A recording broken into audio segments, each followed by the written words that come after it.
A very warm greetings to you. Currently, it is the morning of Saturday, the 19th of Ordibehesht, in the year 2585 in Iran, and it is the evening of May 8th, 2026, in the eastern United States. I will explain the latest developments regarding the conflicts between the Islamic Republic and America and the current status of political negotiations. It is a pleasure to bring this to you, and we will have a brief and focused live presentation session, followed by a dedicated question and answer session for all of our friends who are joining us today.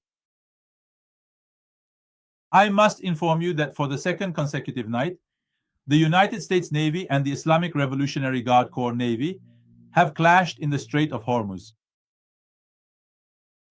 Once again, 3 American destroyers entered the Strait of Hormuz, exerting power and putting on a show of force.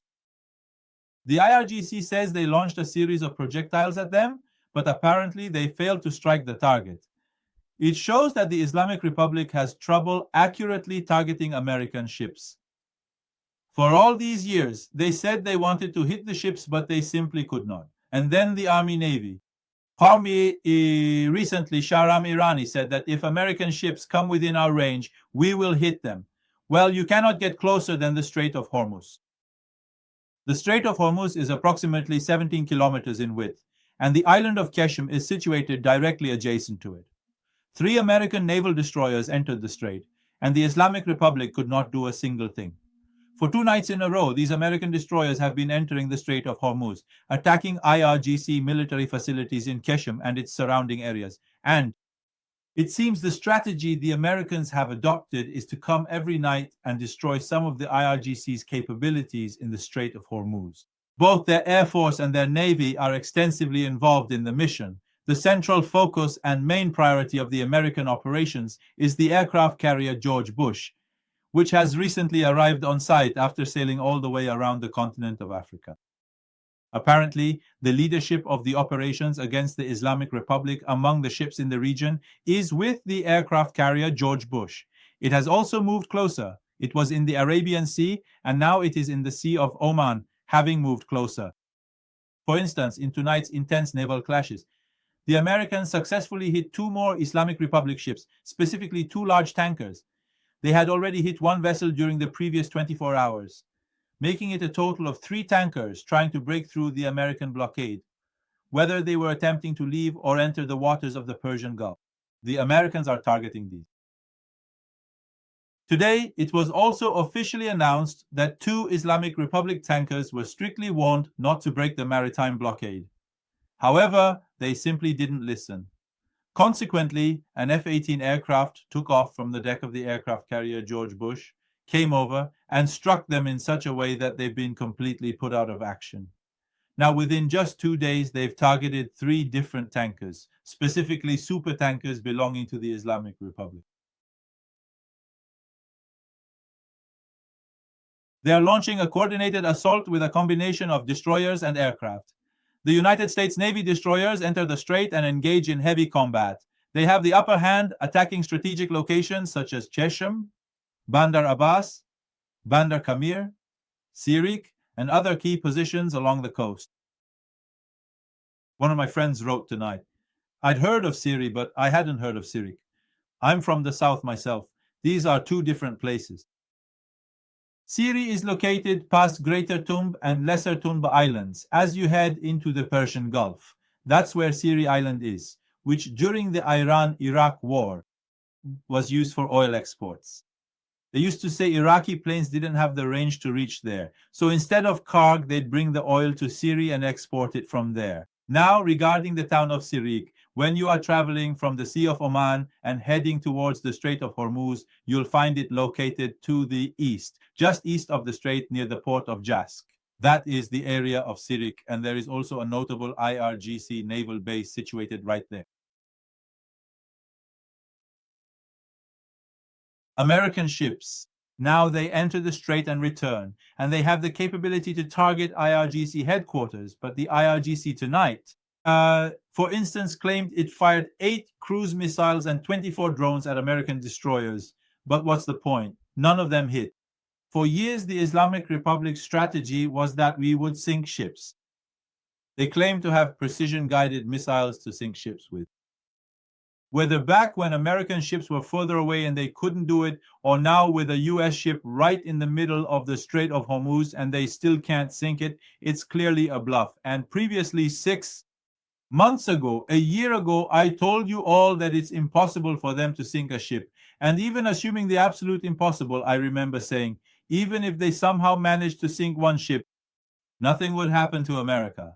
America has 300 warships and 5,700 warplanes. Its capacity to replace equipment is extremely high. The strategy they're using now with the blockade is that they are prohibiting tankers carrying oil from leaving the blockade, nor do they allow any other vessels to pass through. Those that previously left the blockade and went to places like Malaysia and China to unload oil, they're not allowed to return. These 3 tankers that the US has now hit were empty. Meanwhile, a massive oil slick has been discovered near Kag Island, covering an area of 45 square kilometers situated west of Kag Island. Experts say there could be 2 reasons for this. One significant reason for this situation is that the Islamic Republic's oil storage tanks in Kag are completely full. It can store 20 million barrels. It's full, and since the Islamic Republic is unable to stop its oil production, it's dumping the oil into the sea, which is a major environmental disaster for the region.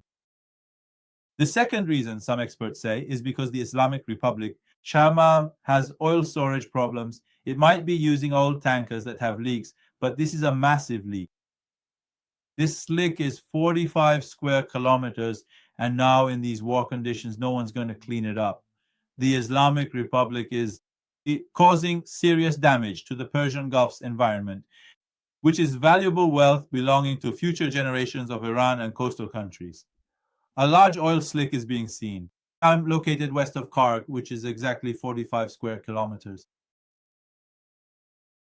These conflicts happening in the Strait of Hormuz, not just for Kag Island, are also very dangerous for the JASC facilities.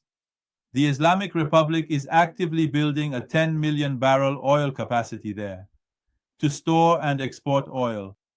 If the conflicts escalate, it's across from Ras Al Khaimah and they'll attack there too. That's also serious damage. It's not just Kag. Regarding political negotiations, Donald Trump has said we're waiting for the Islamic Republic's response. America gave a 1-page document to the Islamic Republic, seeking their opinion. They are asking for 5 things. Stop all enrichment activities. Stop the missile program. Stop supporting proxies. Fully reopen the Strait of Hormuz and surrender all of the uranium. As of today, the American forces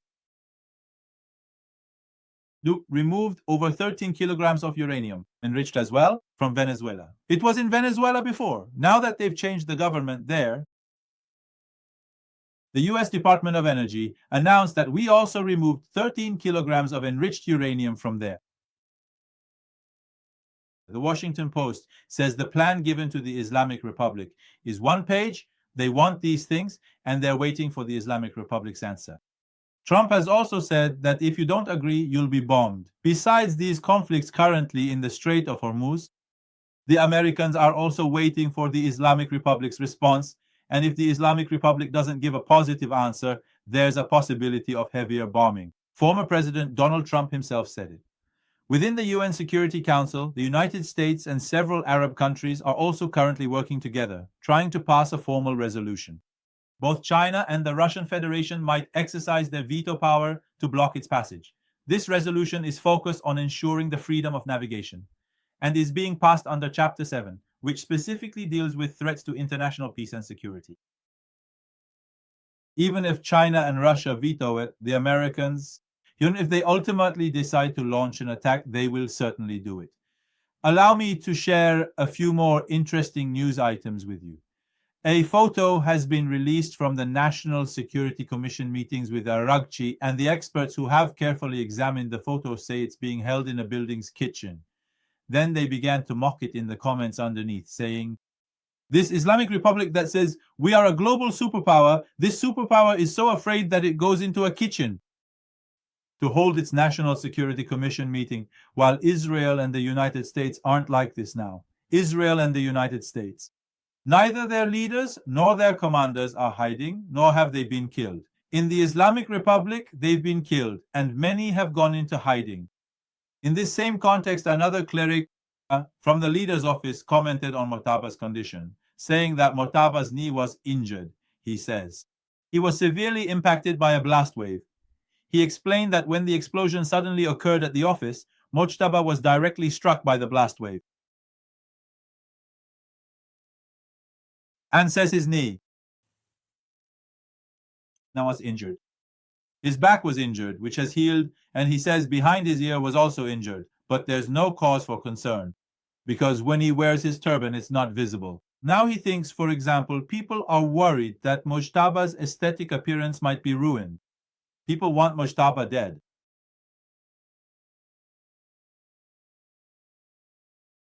Another piece of news is that Syria has condemned the Islamic Republic's missile and drone attacks on the Emirates. Why is this news important? Syria was an ally of the Islamic Republic for 40 years, and now it's taking a stand against it in the region. The fact that Lebanon and Syria now have governments that take a stand against the Islamic Republic is a major event in the Middle East. The fact that the Israelis have come into the Persian Gulf is a significant event. The geopolitics of the Middle East have shifted greatly against the Islamic Republic. One of the biggest changes is the expulsion of the Islamic Republic from Syria and gradually its expulsion from Lebanon. It's a very important event, and the Emirates moving toward the Israelis is also significant.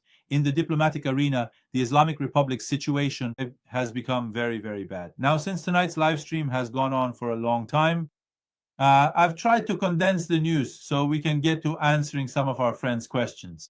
Let's move on to the question and answer with our friends.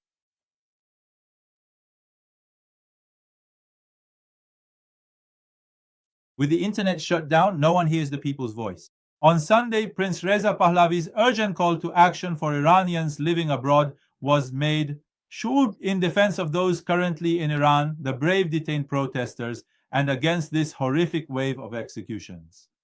Also, we stand in support of the Iranian people's fundamental right to unrestricted access to the internet, as I mentioned yesterday. One thing we must say in these gatherings,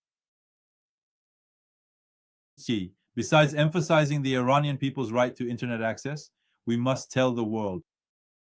If the Islamic Republic shuts down the internet for 90 million Iranians, the world must also shut down the internet for Islamic Republic officials. Their officials and supporters shouldn't be able to post on social media. While 90 million Iranians have their internet access cut off. When they deny internet to the Iranian people, they shouldn't have internet themselves either.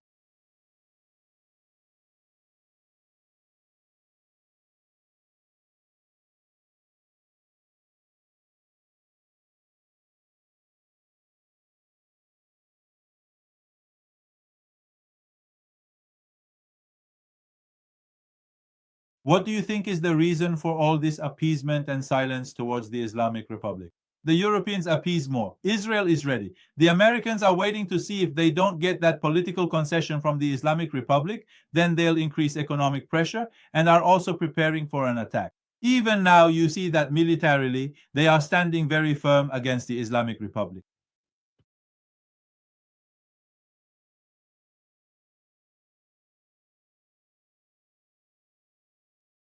They said VPNs can be easily bought from Telegram, and they work. I don't know very much about the situation inside Iran, how the local people can bypass this internet shutdown. But I know it's extremely difficult for them.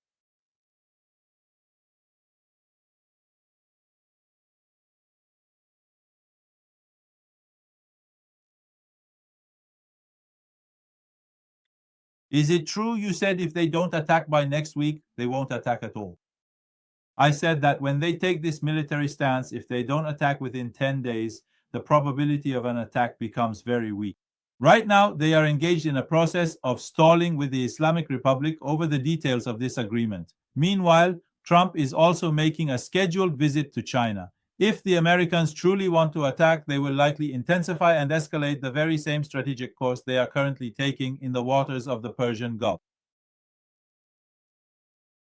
They might choose a wide variety of patterns of military engagement. It is certainly not limited to extensive bombings.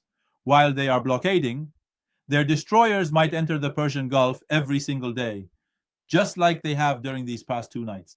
They might take a turn, destroy some of the IRGC's facilities, and weaken the IRGC. They might also prevent ships from leaving, combining economic blockade with short daily attacks. They might even return to widespread bombings. But the method the Americans are using now is what they've been doing for 2 consecutive nights. Their destroyers enter the Persian Gulf. They attack IRGC headquarters, and the IRGC can't do much about it.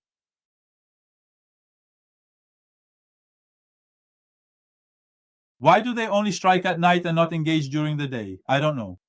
I don't know the military reason for it. I'll have to look into it.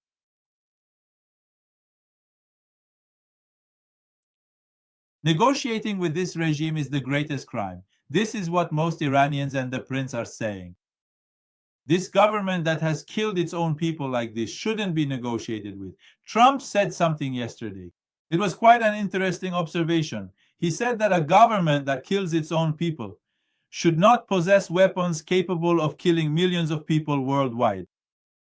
There's just one part of Trump's statement that needs editing. Its own people, these people are not the Islamic Republic's people. The Islamic Republic doesn't see these people as its own, and the Iranians don't see this government as theirs.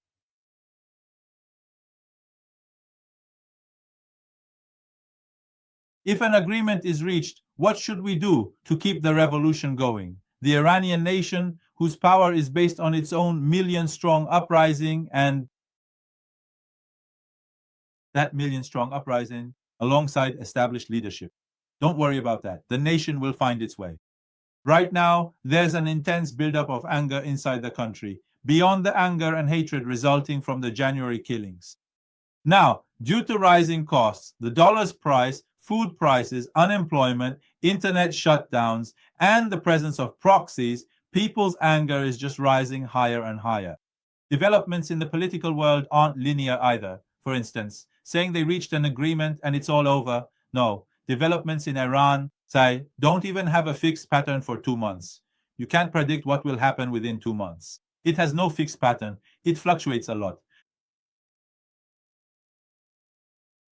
What should we be doing to pay our debt to the fallen? Now that is an excellent question, a very good question. What were those who have fallen seeking after? Their ultimate goal was the overthrow of the Islamic Republic. If we pursue just this one goal of theirs, we've paid it. If we want to the fallen,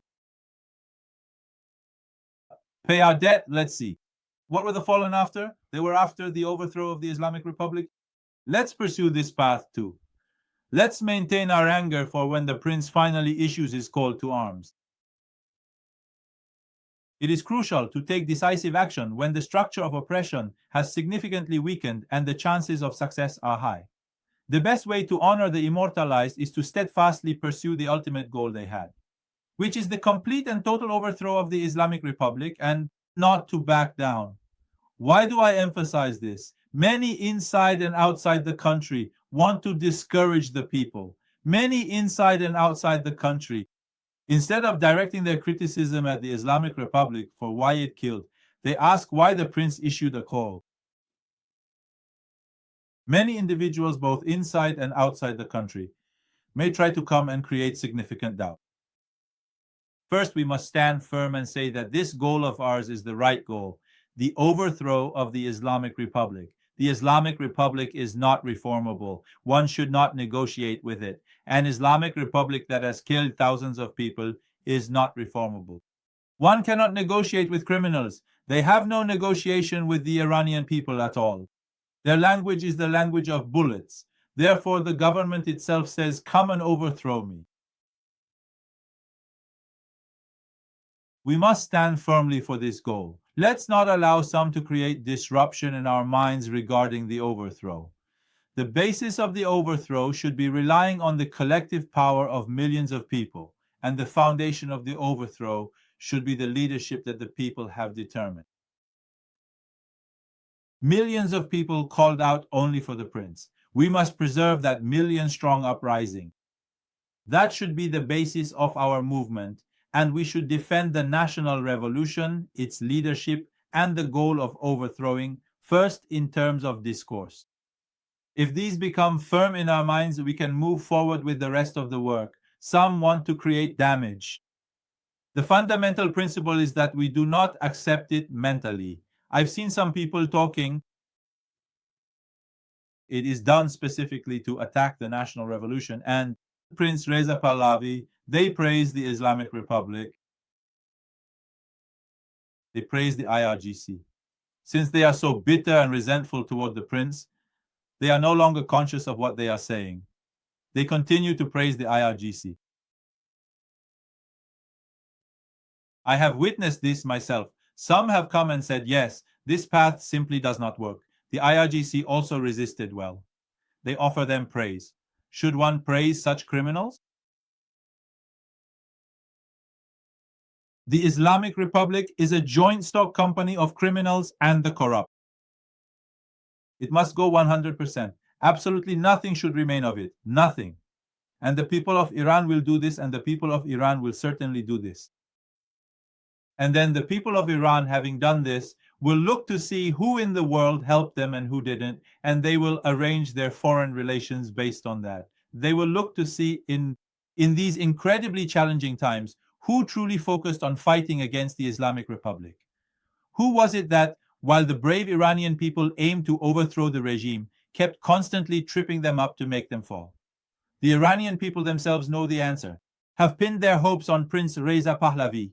Now, some people's only effort from the moment they wake up until they go to bed is calling themselves opponents of the Islamic Republic.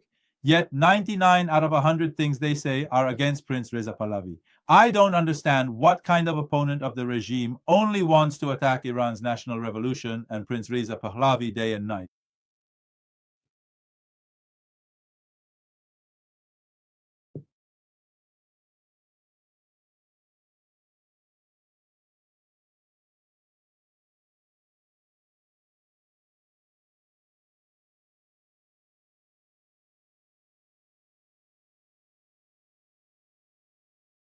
Why don't you interview with Fox and other American networks? That's a good question. The friends here who work in that area, meaning changing the perspective of Europeans and Americans and go for interviews, they're doing a good job. I haven't defined that area for myself. The area I've defined for myself is exactly what I'm doing now, which is the political analysis of Iranian issues, focusing on Iran's problems and connecting with the Iranian people themselves. I work in this area, and I'm so short on time that no matter what attacks are made against me, I don't respond to any of them at all. One of the main reasons I don't respond to all these attacks is that I simply don't have the time. If I wanted to answer them all, I wouldn't be able to do anything else. I've chosen a strategy. I don't respond to any attacks. They can say whatever they want. I'll do my own work. I'll move forward, and they can keep attacking as much as they like.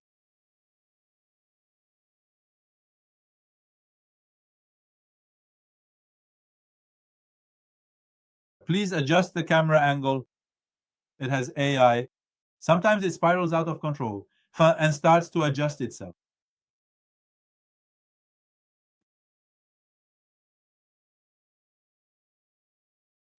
Wouldn't it be better if the next call to action is during the day? It depends on the conditions. We have to see how things are, and based on that, reach out and give the call, to the prince. Well, thank you very much for that. And I previously said this live stream should be a bit shorter than usual. And if you'll allow me, I think the volume of news has subsided a bit now, and my daily workload has also started to become quite a bit heavier lately. I'm thinking that if it is possible, we might no longer have a pressing need for the morning live stream anymore. Let's just do the night one for now. It's been about 60 days since the very start of the war, maybe even more, probably around 60 or 70 days in total. I've been doing 2 live streams every single day, one in the early morning and one at night.